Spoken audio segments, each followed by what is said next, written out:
invités avec nous ce soir pour ce dernier vendredi du mois qui vient clôturer le mois de novembre en bourse. C'est donc l'heure de retrouver nos invités pour ce grand tableau de bord des marchés. Laurent Albi est avec nous, le responsable de Next Momentum et membre fondateur également de Caleis 360. Laurent, bonsoir. Bonsoir Grégoire. Bertrand Lamiel avec nous également, le directeur général de Ports en Part Gestion. Bonsoir Bertrand. Bonsoir Grégoire. On va revenir sur ce mois de novembre, l'effet Trump bien sûr, mais avant ça un peu de perspective avec vous.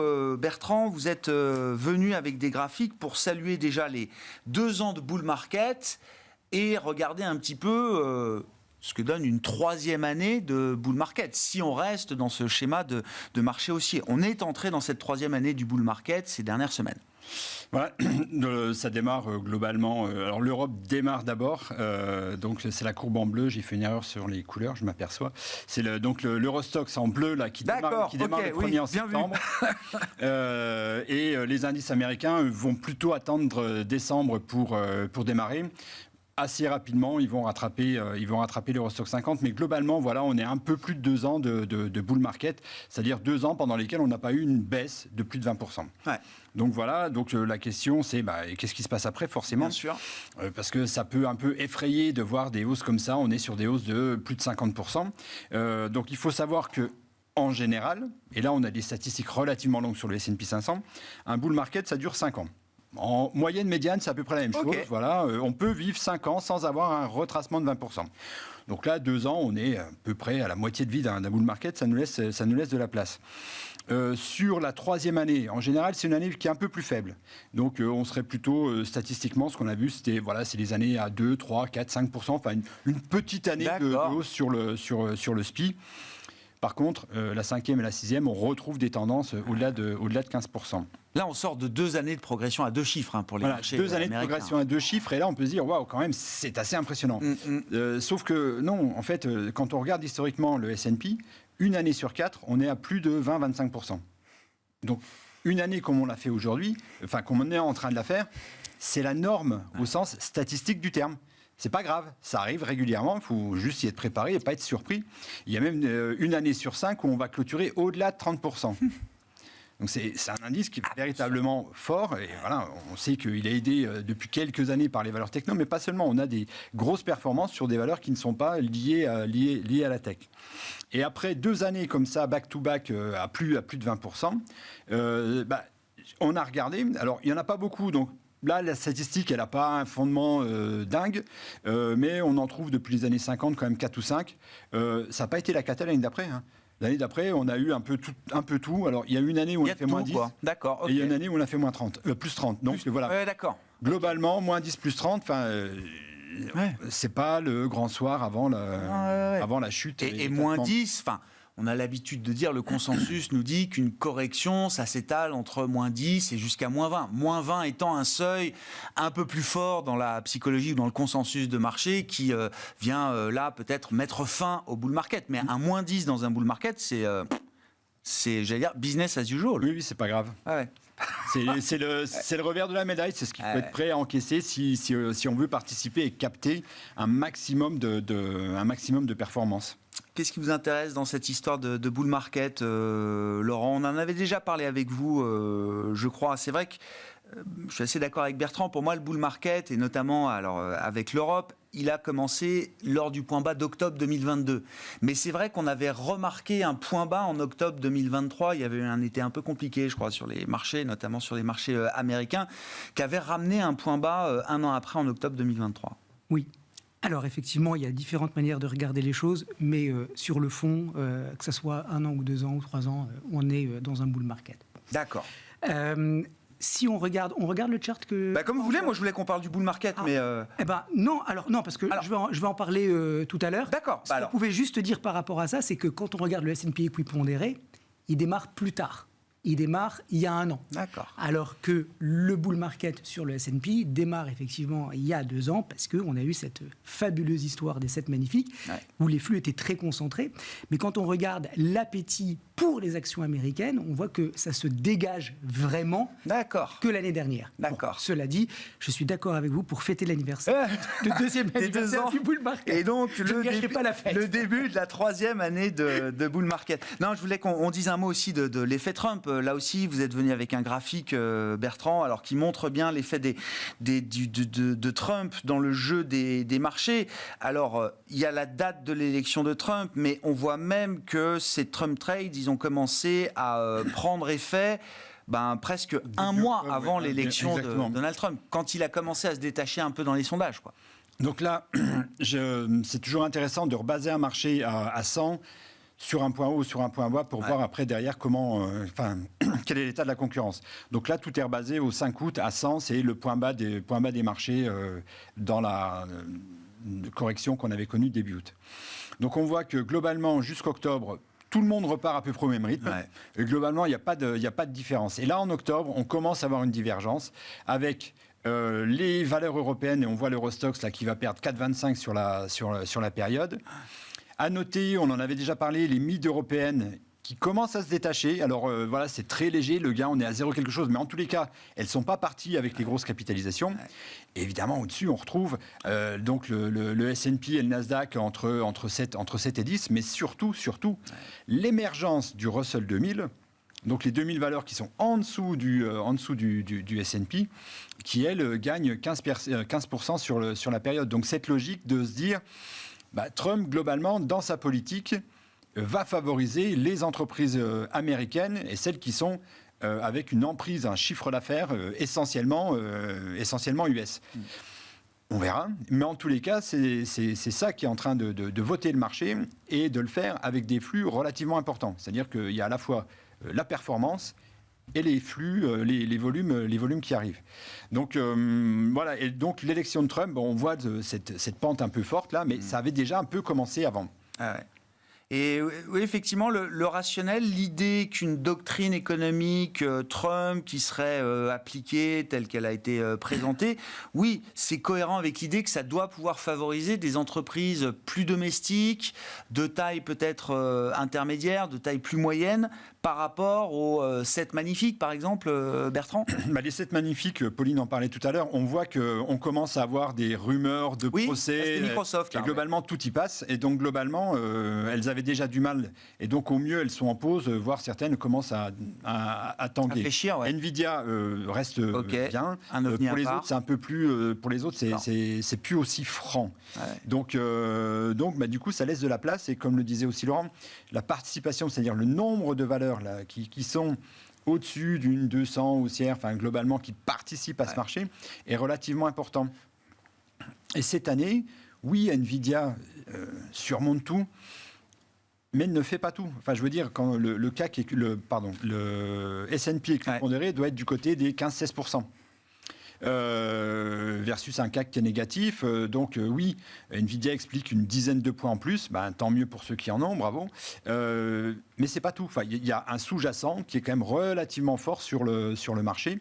Et donc voilà. 2023, effectivement, on en a parlé, c'était les 7 magnifiques. Et le reste, franchement, c'était compliqué. Ouais. C'est plus le cas en 2024. Ah ouais. Il y a de la place pour beaucoup plus de titres et notamment ce qui est en train d'arriver sur le Russell. Et donc là, quand on fait une comparaison SPI Russell ou SPI Nasdaq, on voit clairement que le Russell commence à tirer. Et c'est le début d'une tendance, donc on va regarder ça très près. Mais nous, on a commencé à mettre des tickets parce que il nous semble qu'on va avoir une meilleure performance sur le Russell que sur le Nasdaq ou le SPI. Ouais. Un mot quand même du S&P 500, effectivement, que le Russell surperforme un peu, là, effectivement, ça s'observe sur quelques semaines, une paire de mois. Laurent, l'indice phare, l'indice leader, ça reste quand même aussi le S&P 500. Qu'est-ce qu'on peut dire de la situation du S&P 500 au démarrage de cette 3e année de bull market? Quels sont les arguments qui peuvent permettre de continuer d'investir sur cet indice, par exemple, et quels sont aussi peut-être les facteurs de risque que représente aujourd'hui le marché américain dans son ensemble, représenté par l'indice large, le S&P 500? Alors, si on peut revenir sur ma première slide, elle est importante parce que on parle du S&P 500, mais il faut regarder aussi l'ensemble du marché. Ouais. Donc, sur ce graphique, vous avez la quasi-totalité de la cote US, c'est-à-dire NYSE, Nasdaq et Amex. Et la courbe en noir marque le nombre d'actions de ces trois bourses qui font des plus hauts annuels Et on va retrancher les actions de ces 3 indices, de ces 3 bourses, qui font des plus bas annuels. Et ce qu'on voit, c'est qu'il y a effectivement un bottom en 2023, mais surtout qu'on est en pleine accélération. Ouais. C'est-à-dire qu'il y a une vraie diffusion qui est à l'œuvre. Et ça, c'est d'abord un facteur évident de soutien, mais si je vais plus loin, moi, ça me donne une indication sur ce que je dois faire l'année prochaine. Quand on est sur une phase ascendante où on a de plus en plus d'actions qui font des plus hauts annuels, les replis se payent. Donc je ne veux pas dire aujourd'hui qu'il ne faut pas avoir peur parce que le risque est omniprésent, mais si le S&P se repliait de 5, de 10, il n'y a pas de raison de ne pas le payer. Pour tous ceux dont je fais partie, qui ont raté le bottom d'août, parce que d'abord, ça faisait un peu peur, et puis, mais en fait, c'était le point d'achat août. Et si on revenait, pas sur le point bas d'août, mais qu'on reperdait 5 ou 10% sur le S&P, quand on a une ligne de participation comme celle-ci, aussi large, mais ça veut dire que... Donc stratégie buy the dip, ça reste une stratégie clé pour vous sur ce marché américain. Sur 2025, buy the dip, il y en aura un, je ne sais pas quand, et je ne sais pas s'il sera 5 ou 10, mais il ne faudra pas le rater. Parce que quand on a une participation comme ça, vraiment, il faut y aller. Alors, le deuxième slide, c'est le pourcentage d'actions du S&P au-dessus de leur MM200. Et là où c'est intéressant, d'abord, c'est qu'on est à 76%. Bon, donc, je n'ai pas envie de dire tout va bien, mais franchement, on est encore... 3/4 des actions du S&P sont au-dessus de leur moyenne mobile à 200, c'est bon.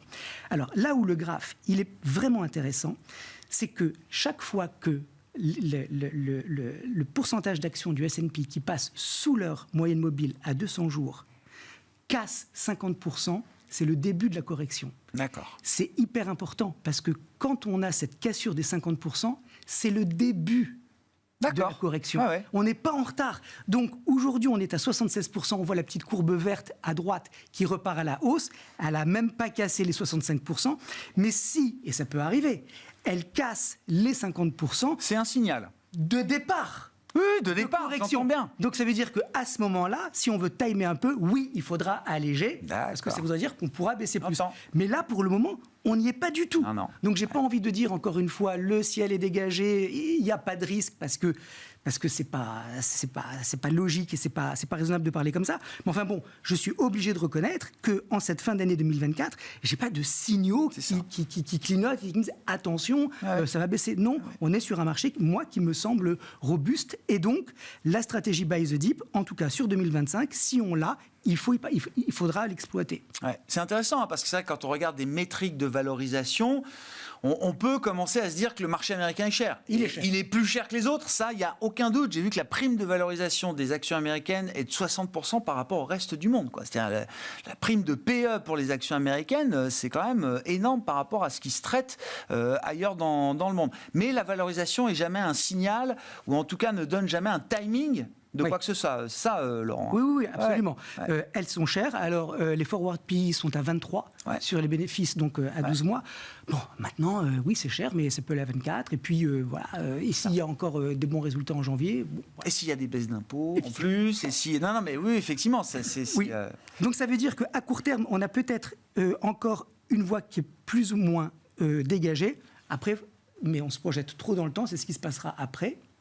Où là, effectivement, il peut y avoir des turbulences. Là, pour moi, on est encore dans une séquence positive. Constructive. Il y a du momentum. Bien sûr. Sur la valorisation du marché américain, comment vous regardez ça, Bertrand? Est-ce que ça doit faire peur? C'est un outil d'analyse parmi d'autres. On le voit d'ailleurs, on n'en a pas parlé encore jusqu'à présent, et vous avez quand même tous les deux l'idée qu'il y a un momentum porteur là sur le marché américain toujours, quoi. Clairement. Donc on reste sur, quand on regarde les valeurs qui performent bien, il y a la valorisation, donc qui est le reflet un peu des résultats du moment sur le prix.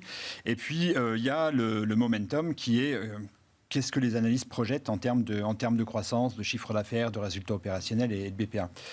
Toutes les valeurs qui marchent bien ont un momentum très élevé. Et sur les valorisations, il y a à boire et à manger. Il y en a qui sont chers, d'autres qui ne sont pas chers du tout. Donc les valorisations dans ce marché-là n'expliquent pas grand-chose, voire rien du tout.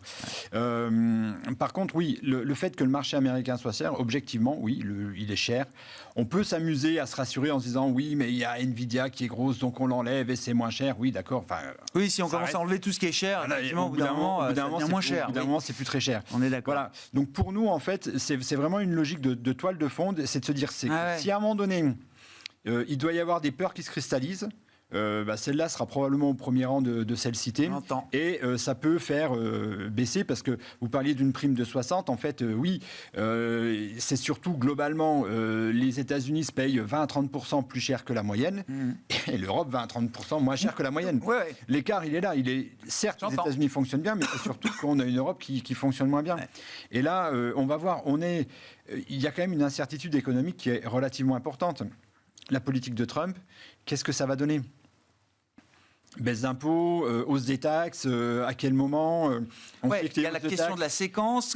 Est-ce qu'il fera tout en même temps ? Sans doute pas. Comment est-ce que ça va être cadencé ? Et où le curseur va être placé, quoi. Il y a Powell, et donc l'arbitre des élégances, c'est les taux. Ouais.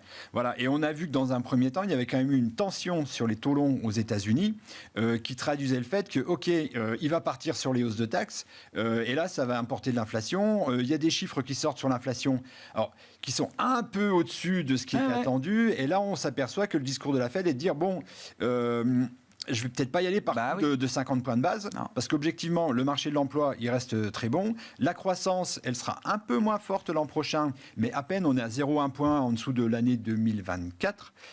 Donc, pas de panique de ce point de vue-là. Donc après, voilà, le sujet, il est sur les taux longs. Logiquement, encore août-septembre, on se disait... baisse des taux courts, baisse des taux longs, économique est en train de ralentir. Donc voilà, là on voit qu'il faudra surveiller cette oblique-là parce qu'elle peut faire la différence et mettre un instant de panique sur le marché. Ouais. Parce que les taux longs, ça monte parce qu'il y a de la croissance. Ouais. Non, à ce stade, aucun économiste ne nous dit qu'on aura plus de croissance en 25 qu'en 24. Et donc sinon, c'est soit il y a de l'inflation, soit il y a une crainte sur le sous-jacent. En gros, il y a tellement de dettes que... Oui, c'est ça. Voilà.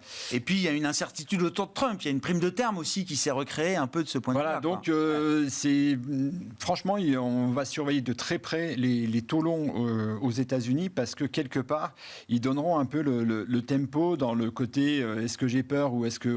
Est-ce que la valorisation doit nous inquiéter ou pas ? Voilà. J'entends bien. Si on reprend quand même sur le S&P, Laurent, alors il y a la question de la saisonnalité là, après des élections américaines. Comment est-ce que les choses se développent généralement ? Voilà, c'est toujours intéressant de regarder ce que nous dit la saisonnalité. Donc je suis remonté jusqu'en 1977. Donc il y a eu 12 fois des années post-électorales. Et ça se passe plutôt bien, les années qui suivent les élections américaines. Sur ces 12 années, le S&P est monté grosso modo de 11%. D'accord. Et si on fait une moyenne lycée, il y a 2 rallyes l'année prochaine. Alors, ce serait intéressant de voir si 2025 correspond peu ou au standard historique. Mais on a avril à juillet, plus 8%. Ensuite, il y a une petite correction l'été. Et puis, ça repart de septembre à décembre pour arriver grosso modo à 12%. Donc, la saisonnalité, les années de post-électorale est plutôt favorable. C'est un élément supplémentaire à verser au dossier. C'est un élément faible. Parce qu'il ne faut pas non plus baser une stratégie là-dessus. Mais bon, c'est plutôt pas mal de notre côté. Oui, c'est ça. Ça va plutôt dans la case des plus. Oui. Si on regarde la case des moins ou des risques autour du niveau et des niveaux atteints par les marchés américains, après, encore une fois, 2 années à plus 20 ou plus 25, j'en sais rien. La valorisation qu'on a pu évoquer dans un contexte politique où on sait qu'aujourd'hui, le futur nouveau locataire de la Maison-Blanche est parfois un peu dissipé, peut semer le désordre ou en tout cas secouer un petit peu les choses. À quel type de risque ou à quel type d'indicateur de risque il faut se fier aujourd'hui, Laurent ? Il y a des facteurs de risque. Alors, je vais revenir une seconde sur ce qu'a dit Bertrand et les taux longs. Moi, ce que je regarde avec les taux longs, c'est la pontification de la courbe des taux. Parce que si on avait une pontification aiguë, je dirais tout va bien. Or là, elle est à combien ? Elle est on est même revenu à un moment... c'est ça. Oui. On est à 4,40 sur le 2 ans et sur le 10 ans. Bon, ça, c'est pas super comme signe, parce que ça veut dire que les taux courts remontent parce qu'il y a des craintes d'inflation. Donc ça, c'est déjà un facteur de risque, cette pontification de la courbe des taux. Si elle existait, je serais un peu plus rassuré. Bon. Deuxième élément, là, il faut regarder donc du côté obligataire ce qu'on appelle le High Yield Credit Spread. Donc c'est l'écart de rendement entre les obligations à haut rendement, c'est ça. Donc maturité, grosso modo, 5 ans, avec un risque de défaut. Donc on veut avoir un rendement élevé pour être rémunéré du risque. Ça tourne autour de 7%. Quand on regarde le T-Note 5 ans, on est sur des rendements où on est à 5, grosso modo. Bon. Donc on a un écart de rendement qui est au tapis, c'est-à-dire qui est au niveau de 2008. On paye à peine un peu plus de 2% pour s'exposer à du risque crédit d'entreprise un peu risqué, alors qu'on a du 5% pour du sans risque américain. Bon, qu'est-ce que ça veut dire, ça ? Ça veut dire qu'il y a une confiance des investisseurs. Il y a une sorte d'euphorie. Et on ne le voit pas là sur les actions, on le voit sur le marché obligataire. Bon, alors... Tout à l'heure, vous avez dit que vous alliez parler des bulles. Les bulles, on ne sait jamais quand elles éclatent. Elles peuvent éclater dans 3 semaines et elles peuvent éclater au mois de mai. Bon. Mais ça veut dire qu'on est quand même dans un terrain un peu vulnérable quand on a cette espèce d'euphorie où les investisseurs... On n'est pas dans la peur, quoi. Ah non. On n'est pas dans la peur, pas du tout. Et bon, donc ça veut dire qu'il ne faut pas exclure d'avoir peut-être un chemin en 2025 un peu moins linéaire, parce que là, cette année, c'était quand même facile. Bon, donc je pense que... Oui. Bon, c'est vrai. Il y a eu ce moment estival de gros doutes. Mais si on met ça de côté, bon, on a eu quand même une hausse assez importante, et peut-être que l'année prochaine, ça sera un peu moins facile, parce que, voilà, on a quand même cette euphorie, cette complaisance qui commence à transpirer de partout. Il y a d'autres... Alors justement, au-delà du credit spread, du high yield, est-ce qu'il y a d'autres indicateurs qui viennent valider l'idée que... Alors, est-ce qu'on est dans une complaisance un peu forte ? Est-ce qu'on est déjà dans une forme d'euphorie, d'exubérance ? Quels sont les autres indicateurs qu'on peut regarder là, Laurent ? Alors, on a parlé des valorisations qui sont élevées. Ça, c'est un petit facteur de risque. Prime de risque négative pour les actions américaines. Là aussi, par rapport au taux sans risque, un allocataire d'actifs, il n'a pas de raison de massivement acheter les actions américaines qui, en termes de prime de risque, rapportent rien par rapport au taux sans risque aujourd'hui. Mais il y a le momentum. Donc c'est ce qu'on disait. Alors, quand on regarde du côté du sentiment de marché, et puis il y a une association aux États-Unis qui monitore en fait le sentiment de marché qu'ont les investisseurs privés, on est sur un écart extrêmement élevé entre le niveau du sentiment haussier et baissier. Donc on a aux États-Unis le retail investor qui est au taquet et qui pense que ça va continuer de bourrer. Voilà, ça fait toujours un petit peu peur. Mais encore une fois, quand on est contrarien, on peut avoir souvent tort avant d'avoir le vrai pic. Bon, mais c'est quand même un petit facteur de crainte. Et puis un autre indicateur qui montre que depuis 1987, on n'a jamais eu une confiance aussi élevée chez le consommateur américain pour la poursuite du rallye. Alors ça va un peu dans le sens de ce que disait Bertrand, puisqu'il est jeune, ce boule. Donc il a encore de la place pour courir. Donc ils n'ont pas complètement tort d'être confiants. Mais on est quand même sur des niveaux jamais atteints depuis 87. Voilà, donc ça nuance le propos pour être effectivement tout vendre et acheter des actions US. Bon. C'est intéressant. C'est pas la meilleure stratégie. Ça, c'est le chiffre est issu, je l'ai vu aussi, c'est la dernière enquête de confiance du Conference Board auprès des particuliers et des ménages. Et où on a vu quand même déjà des indicateurs de confiance globaux se ressaisir après l'élection de Trump. C'est-à-dire que voilà, déjà il n'y a plus d'incertitude du résultat de l'élection. Et puis c'est vrai que est-ce que Trump est bon pour les actions ? On se dit en tout cas qu'il aime bien les actions. Il aime bien le Dow. C'est un indicateur qu'il regarde souvent et que donc il fera peut-être en sorte. Il fera peut-être en sorte, en tout cas, que le Dow Jones ou d'autres indices américains se crachent pas non plus pendant son mandat.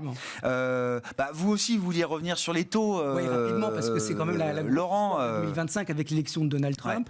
Donc il a quand même une politique qui est assez expansionniste. Les déficits, il veut les continuer. Les impôts, il veut les baisser.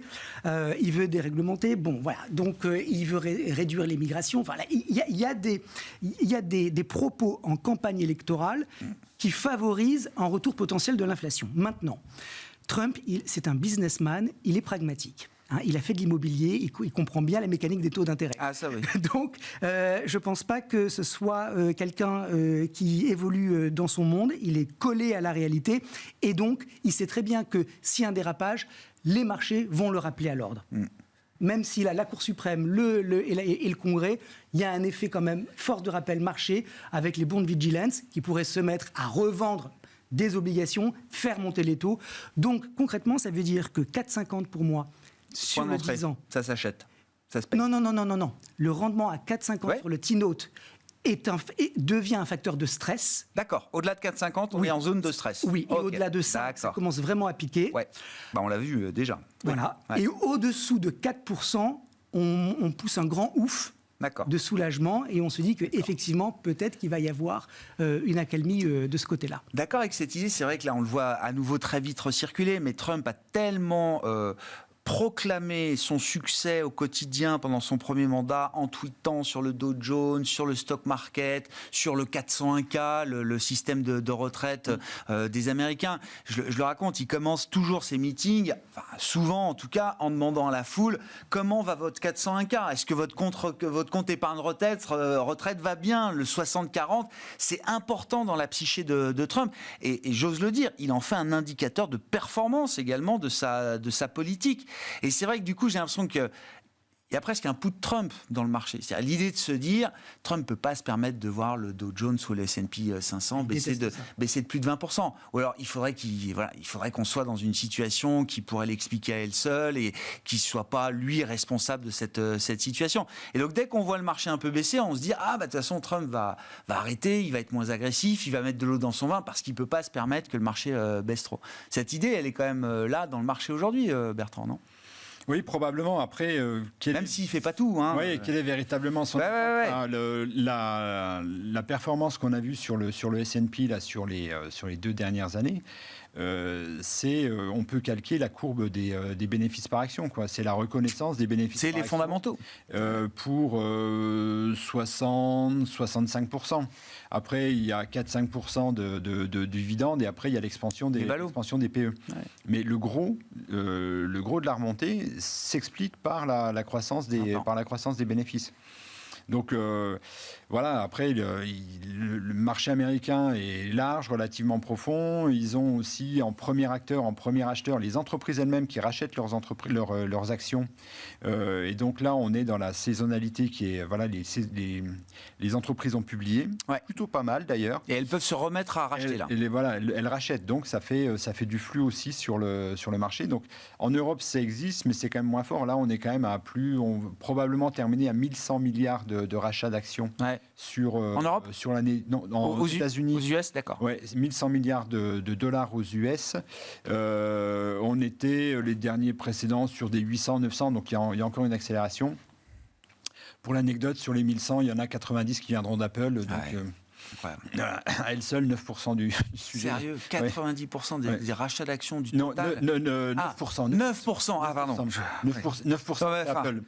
Donc, mais ça reste. Voilà. Donc, les entreprises, il faut rappeler que les entreprises sont quand même, pour la plupart, full cash. Donc, à la capacité à faire ça. On parlait des techs. Il y a eu des investissements relativement importants sur l'IA, mais qui viennent en plus des investissements qui sont déjà consentis sur le stockage de la donnée. Et donc, là aussi, il y a des moteurs. Alors, ça ne va pas être complètement linéaire à chaque fois, mais on a vu Nvidia, on était encore sur des croissances de chiffre d'affaires. Voilà, première capitalisation du monde. Croissance de chiffre d'affaires d'un an sur l'autre, au-delà de 90%.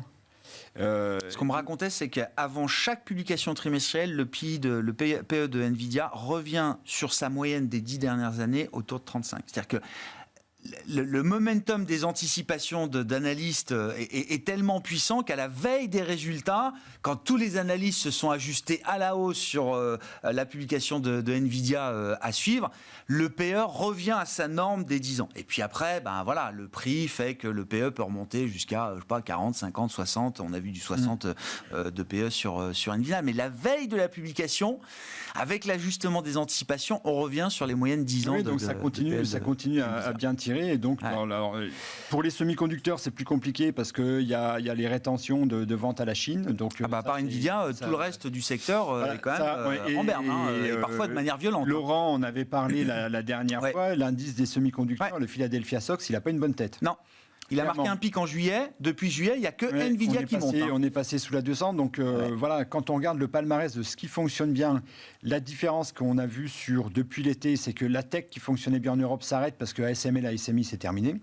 Et donc, il reste SAP dans les grosses catégories qui fonctionnent très bien. Aux États-Unis, on reste sur tech, finance et industrie. Et donc là, ça rejoint le discours sur la participation. C'est quasiment les 3 plus gros secteurs. Donc qui sont bien orientés et notamment la finance. Donc voilà, et il y a les nouveaux arrivants qui sont liés au taux avec le service aux consommateurs, le service aux collectivités et l'immobilier. Donc qui, eux, on le voit, avaient eu du mal, puisqu'il y a une ligne de flottaison, il y a le zéro qui est indiqué en orange, avaient eu du mal un peu tout au long de l'année, et à partir de août ou un peu avant, commencent à s'inviter à la fête. Donc ça, c'est des petits secteurs, mais globalement, ils viennent renforcer la participation aux US. Et en Europe, là, c'est plus compliqué. La finance marche bien. Donc banque et assurance, ça marche bien, ça toujours. L'industrie aussi, donc bonne nouvelle, c'est des gros secteurs. Par contre, la tech, on la voit, elle est sous la ligne de flottaison, c'est terminé. Et on a banque, assurance et industrie qui fonctionnent bien. Et l'angle des mid-cap, on a commencé d'ailleurs un peu avec ça. Trump pousse encore un peu plus le Russell 2000. Les mid-cap européennes, les indices mid-cap Europe ne sous-performent plus les large-cap. Voire surperforment. Ils sont même en train de surperformer depuis peu. Donc on surveille jusqu'où on a envie d'être convaincu sur ces segments de marché là pour 2025. Sur les fondamentaux, il n'y a pas photo. En termes de valorisation, on est 20-30% en dessous des moyennes historiques. On voit que ce qui se pratique sur le private equity, c'est des niveaux de valorisation au moins 30 à 40% au-dessus de ce qu'on a sur le marché. Il y a des sorties de la cote avec des primes de 30. Donc ça veut dire si on sort de la cote à 30 et qu'on est la famille industrielle, on sait que... qu'il y a encore de la place. Voilà, donc en termes de valo, il y a de la place. La croissance, elle est toujours plus forte sur ce segment-là que sur les grandes capitalisations. Donc en fait tout est là, mais depuis un moment. Or on le voit sur le graphe du bas, depuis ça doit être 2021, ça sous-performe largement les grandes capis. Là ce qu'on voit c'est cette inversion qui est marquée, ça fait quand même maintenant 3-4 mois que ça se passe, et en absolu sur la courbe du haut, les points hauts qui dataient de 2021 ont été dépassés. Enfin, on voit que c'est une zone qui est en train d'être travaillée, testée. On commence à avoir des flux qui arrivent. Et donc là, on va retrouver des dossiers qui sont entre 5 et 20 milliards. Donc, qui sont dans le bas des dossiers du CAC 40, par exemple. Oui, je comprends. Oui. Ou autres. On voit que les investisseurs, constatant que, probablement, que les banques, typiquement, il y a une rotation à l'intérieur du secteur des banques. C'est compliqué pour les banques core européennes, françaises et Benelux, par exemple. On a eu l'Espagne et l'Italie qui avaient bien tiré. Ils sont en train de faire des OPA, donc le doute s'installe. Et en fait, quand on regarde, on voit ressurgir sur le côté des Erste Bank ou BAWAG, donc des banques autrichiennes exposées sur Hongrie, Roumanie ou autres. Objectivement, des dossiers qu'on n'a pas beaucoup l'habitude de traiter, mais qui, elles, sont de véritables petits trains crémaillères, c'est-à-dire qu'ils ne bougent pas. Ça crante tous les jours un peu plus haut. Donc ça, c'est des choses qu'il va falloir regarder. Et puis, il y a des dossiers, par exemple, dans les grosses mid européennes, on a du Prysmian dans le cuivre, qui nous convient bien parce que la logique électrification, on a dans les grandes capilles, on a des Schneider, on a des Eaton, c'est un Américain qui fait un peu sur les plates-bandes de Schneider. Marche très bien, Schneider, c'est peut-être une des meilleures perfs du CAC cette année, à un moment ça l'était. Et donc, donc Prysmian, après on peut avoir du Nexans ou du NKT si on a du choix sur la cote européenne. Donc là, il y a des thématiques qui sont en train de bien fonctionner, qui pourrait probablement, au bout d'un moment, finir par attirer encore plus d'investisseurs parce que, franchement, les fondamentaux sont là et on a de la place sur le segment. Bon, on verra comment l'environnement générale politique en Europe peut évoluer aussi et peut-être ramener les yeux des investisseurs sur des actifs européens qui ont été passablement délaissés ces derniers temps. Juste un mot. Oui, bien sûr, Laurent. Aux États-Unis, le graphique Russell S&P, force relative, il a un peu la même tête. C'est-à-dire que la sous-performance du Russell 2000 est toujours avérée, mais on voit qu'il est en train d'atterrir. J'entends. Pareil. Et on voit que là, celui-ci a un peu d'avance, parce que le retournement, il est déjà confirmé. Aux États-Unis, c'est pas encore vraiment confirmé, mais on voit bien qu'il y a des flux qui arrivent sur les small caps. Alors que moi, ça me fait penser à deux choses. D'abord, c'est plutôt pas mal, c'est plutôt positif, mais on ne peut pas avoir des anticipations de 25% de croissance du S&P ou des actions américaines si c'est avec les small caps que ça tire. Parce que quand on voit leur capitalisation, elles sont microscopiques, elles sont grandes par rapport aux autres, mais par rapport aux États-Unis, elles sont petites. Donc ça veut dire que positif pour le S&P, mais avec une croissance en 2025 qui sera, à mon avis, qui ne sera pas de 25%. Parce que malgré tout, il faut quand même, on ne peut pas faire des belles perfs si on n'a pas les mastodontes qui sont quand même en train de courir avec nous. Et on a bien vu que c'est vrai, les GAFAM, il y a un effet fatigue là, c'est très clair. Donc c'est plutôt les small caps, mais le problème des small caps, c'est qu'elles sont petites, justement. Donc, elles n'ont pas la force de pouvoir emmener le S&P très, très haut. Non, mais sur d'autres indices. Dans un indice small cap, il peut bien prendre 25%.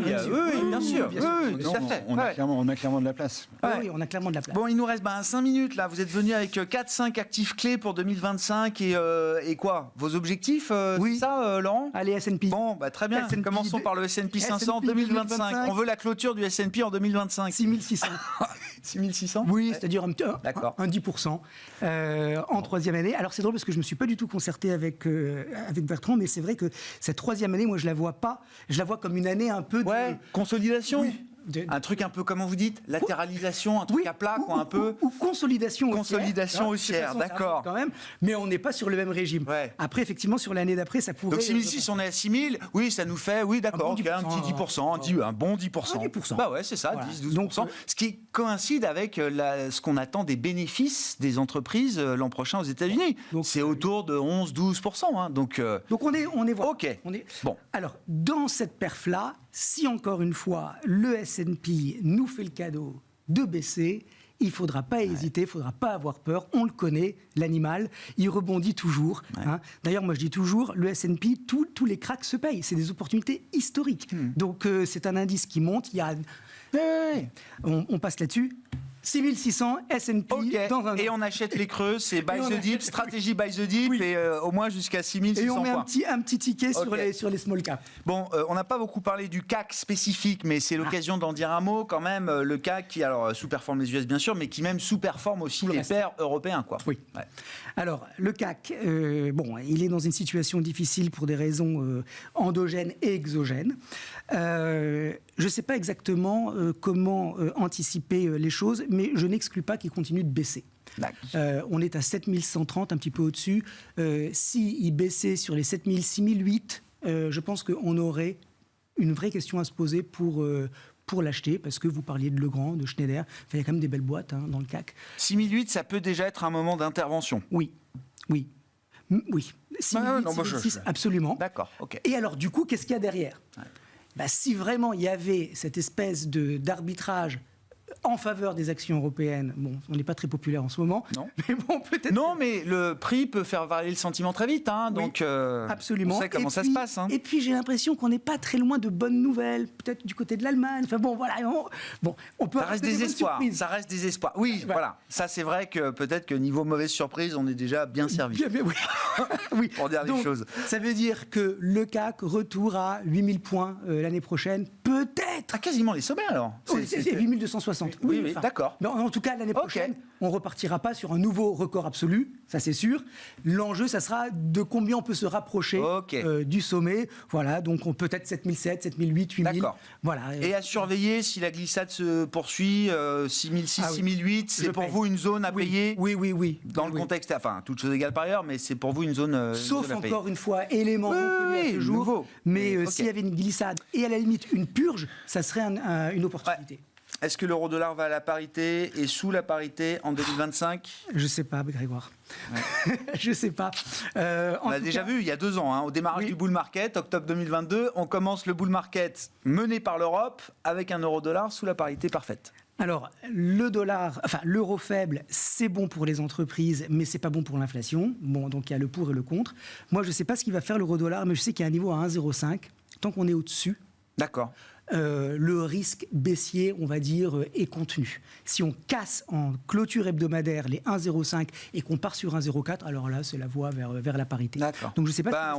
C'est le moment de vérité. On est dessus. On est dessus. Donc, sachant qu'on a eu il y a une semaine pile là cette espèce de flash crack de l'euro-dollar sur la publication des PMI. Ouais, mais quand même. Ouais. Sur une publication d'enquête PMI, j'avais rarement vu ça sur une perte de devise comme l'euro-dollar. On a perdu 150, 200 pips en quelques secondes, quoi. Je crois qu'on est descendu à 1,0340. 1,05, 1,0330. Ouais, c'est ça. Voilà. Donc voilà. Mais on a vite rebondi. Ah oui. Donc on va voir en tout cas 1,05 sur l'euro-dollar. C'est un petit peu la ligne de partage des eaux. Bon. Et puis dernier actif, alors vous avez choisi l'or. Oui. Pas le Bitcoin. Non, parce que le Bitcoin, si je vous dis ce que je pense, ça... Non, le dites pas alors. On est là pour des heures encore. Le gold, il a bien monté. Lui aussi, je m'attends à ce qu'il y ait une consolidation, au moins dans le premier semestre, avant un redémarrage. D'accord. Donc, mais là, il faut une pause. On a pris quoi, 30% sur l'or cette année là. Ouais. Et puis on voit qu'il fatigue lui aussi. C'est comme les GAFAM, on voit que ça s'essouffle un petit peu. Il y a plein de questions par rapport à l'inflation, les taux réels. Bon, donc il faut que la situation se résolve. Si on revenait sur 2500 $, point d'entrée pour moi, et on peut viser 3000. Bon. On est armé, je crois, oui. pour la suite et pour 2025.